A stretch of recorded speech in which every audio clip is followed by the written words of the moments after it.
Shalom, and welcome to What the Watchman Sees, a ministry that will sift through all of the social media noise to show you news of importance from the Most High's perspective.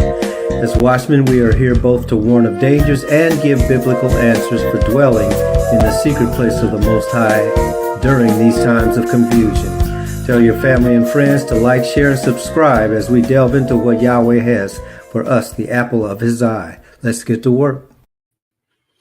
Shalom, everyone. It's good that we're able to get together once more. This is an off day, but the Most High put something in my spirit that I wanted to share. We will continue, Father willing, in our study with Proverbs. We're going to be looking at Proverbs chapter 4 at the next full session, but this is just a brief session that I wanted to share with you. All of these sessions are designed to do what Ezekiel was told to do by the Most High, being a watchman on the watchtower. And I think I mentioned before that the watchman on the watchtower is able to see further on the horizon than the people who are in the village. And it's the job of the watchman on the watchtower to let the village know and to warn the village when there is danger approaching. The danger is there whether the watchman says anything or not.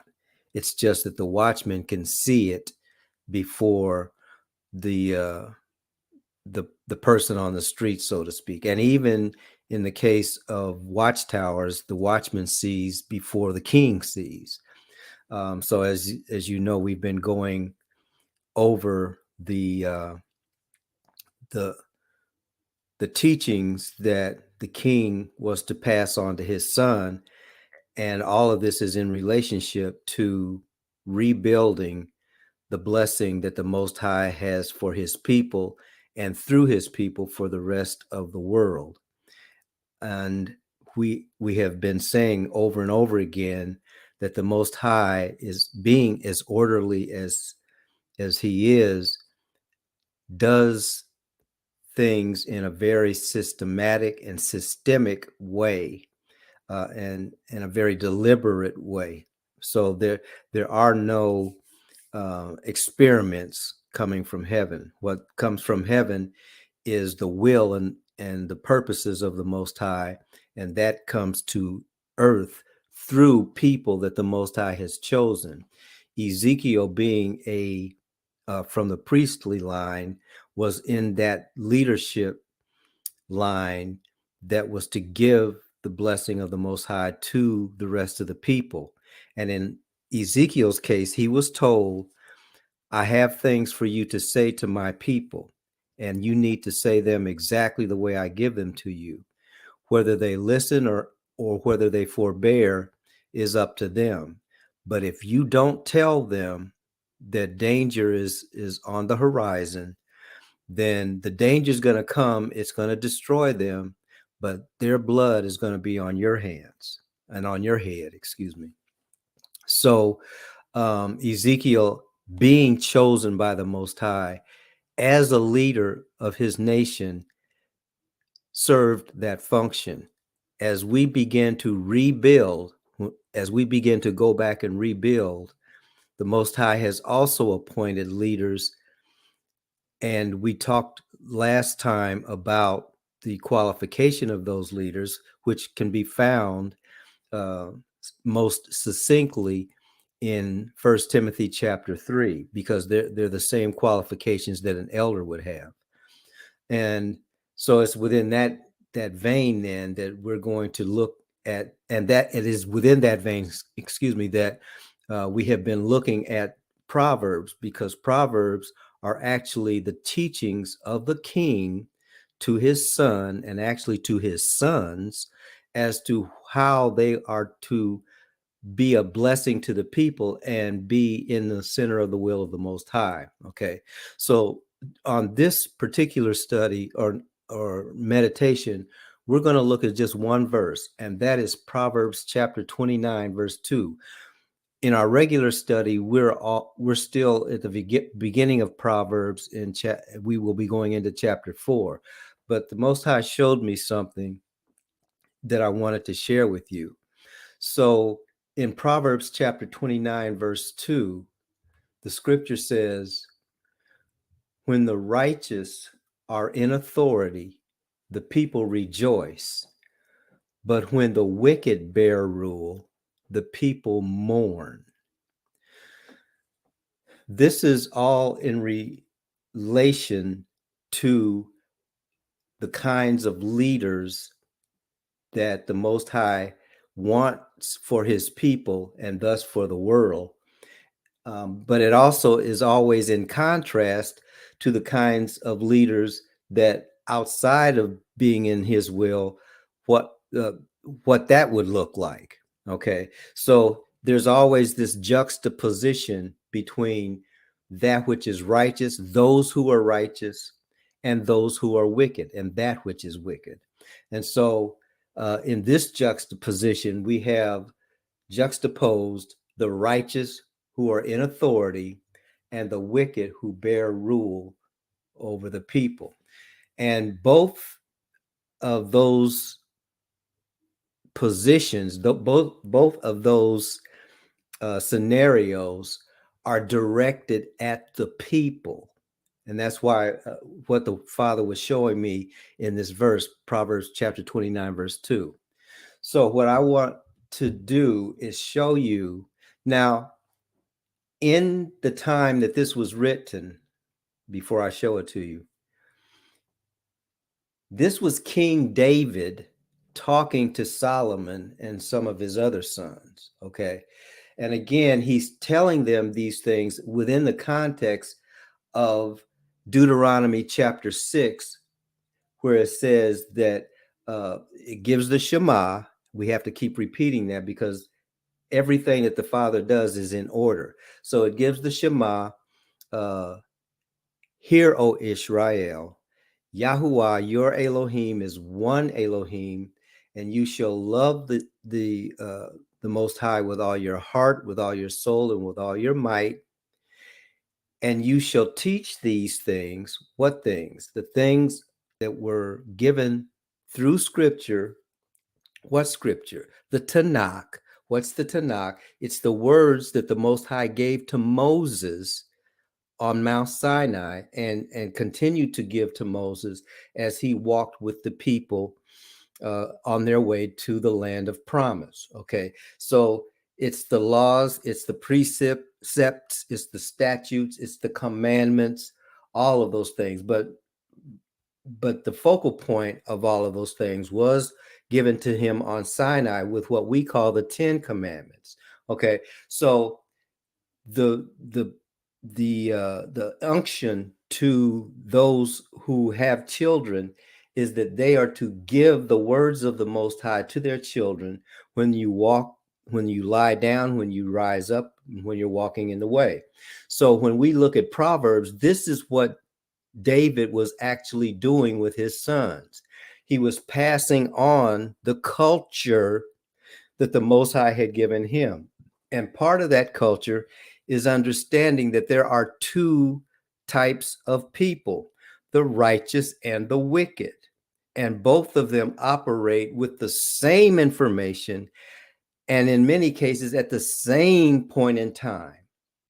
Okay, so that's where this juxtaposition thing comes in. So when we get to Proverbs chapter 29, verse 2, here's what the Most High showed me.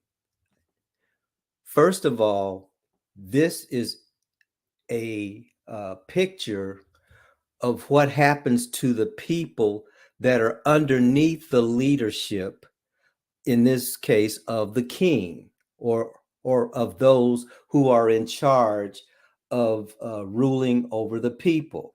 Okay, so again, the focus is on how the people are to either be blessed or to mourn. Mourn. So when it says, when the righteous are in authority, the people rejoice. This is what happens, and this is what we've been looking at in Proverbs up to this point, chapter 1, 2, and 3.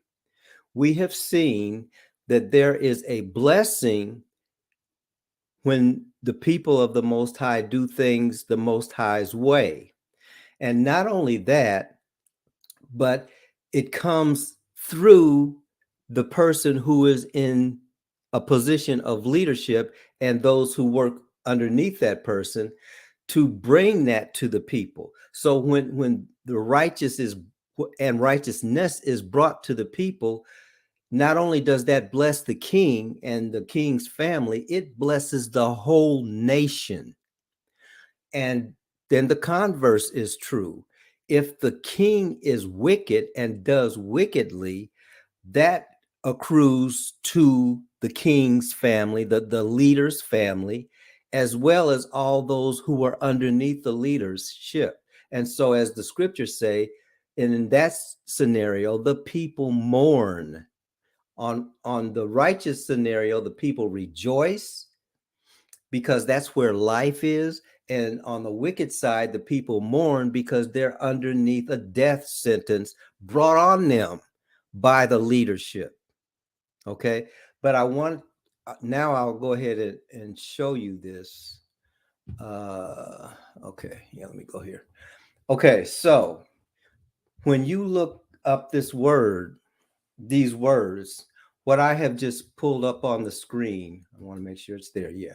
What I have just pulled up on the screen is the interlinear version of these words. So what all that means is the transliteration from the Hebrew into English, okay, and laying them side by side. So when the English says when the righteous are in authority, well, the Hebrew is over here, and it starts out with Reba, Sadiq, Rabah again.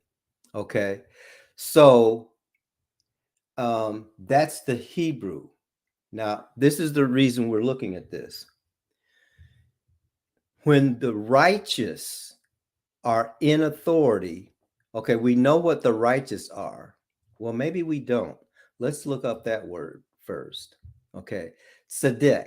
It's the same Hebrew word that King Melchizedek is. Okay. So it actually means just or lawful or righteous. Okay. That's why King Melchizedek, way back in Abraham's time, was called the king of righteousness. Okay. Now let's go back.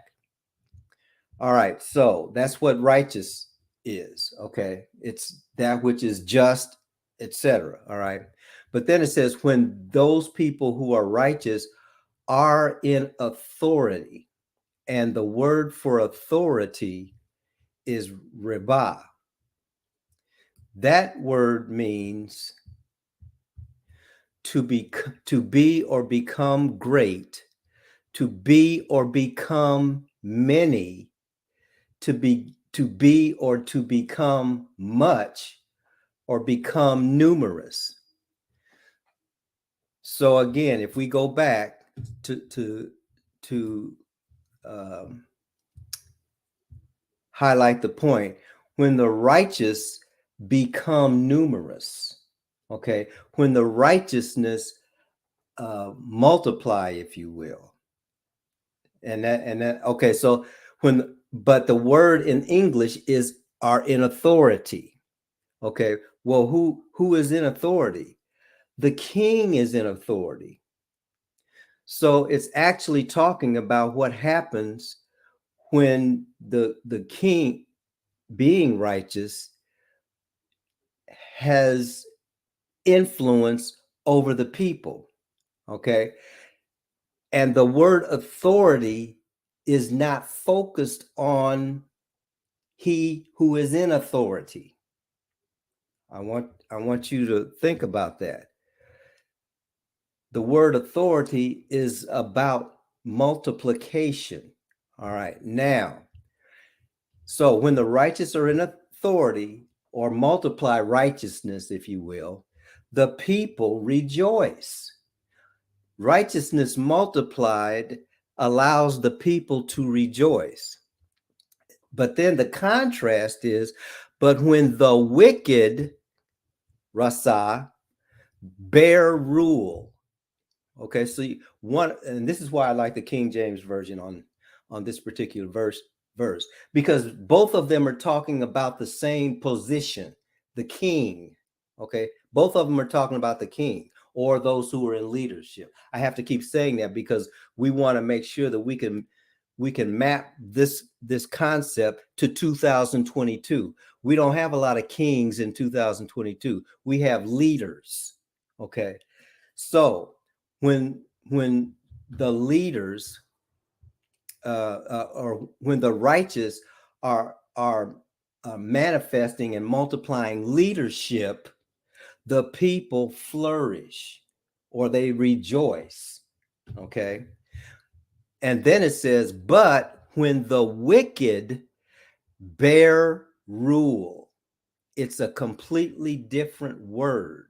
So if you were to look up masal, the Hebrew word, it is a verb, and it means to rule, have dominion, or reign. So that implies a top-down protocol in order for there to be a rule or a reign. Again, it's the same position, but it's being described differently. Okay, the first one describes when the righteous multiply themselves.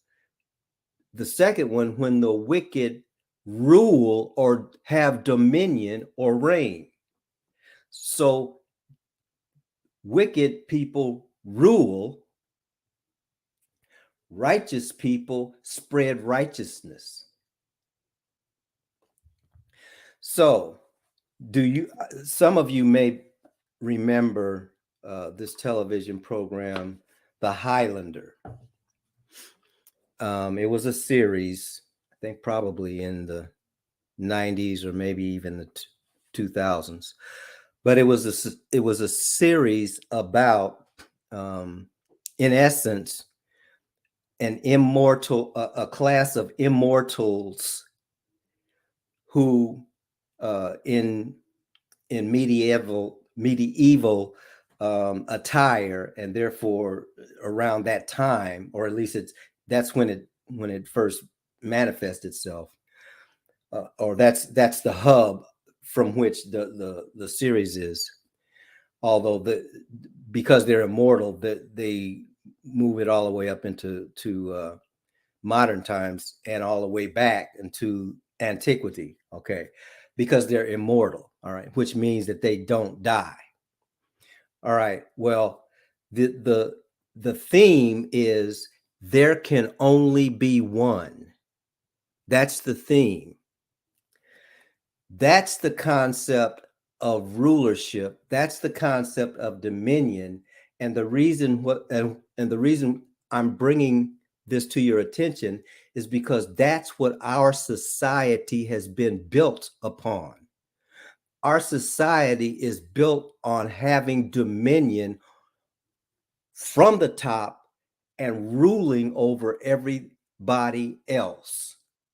And as that show said, that show, The Highlander, represents the attitude of the culture that we all grew up in.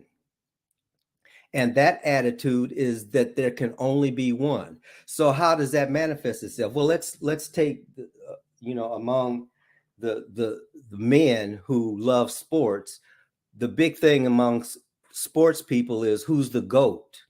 Well, what is the GOAT? The greatest of all time.